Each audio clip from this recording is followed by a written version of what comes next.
12 counties in Michigan are now classified as high transmission for COVID-19, according to the CDC. Most are in the Upper Peninsula or the eastern side of the state.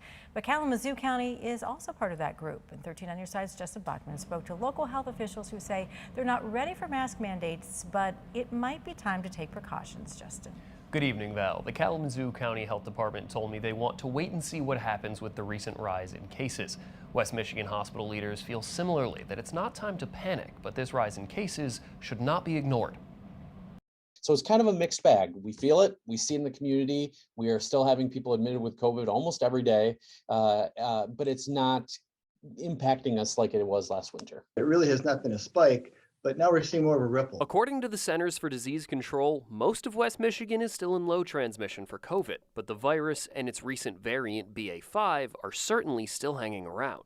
So we're not fearing and battling the unknown. We're kind of dealing with a known. So that makes me less afraid and less worried. The numbers are markedly down compared to the peaks back in November, December, January. Happy to say. Leaders from both Trinity Health and University of Michigan Health West say their systems are not overwhelmed like the past 2 years, but precautions like masking and vaccinations are critical.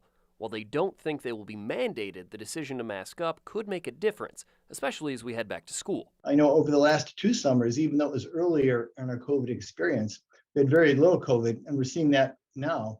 But both years, the end of August, once kids went back to school, we saw big numbers, and we had then spikes in November, December. It's frustrating, it's exhausting, it's tiring.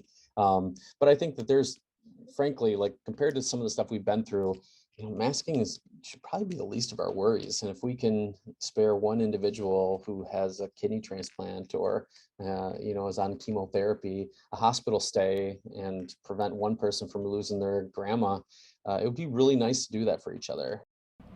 Dr. Jameson with Trinity Health believes the prevalence of at-home testing could make numbers look different from the reality. He said there could be as many as 8 to 10 times the positive cases that are being reported to local health departments or to the CDC.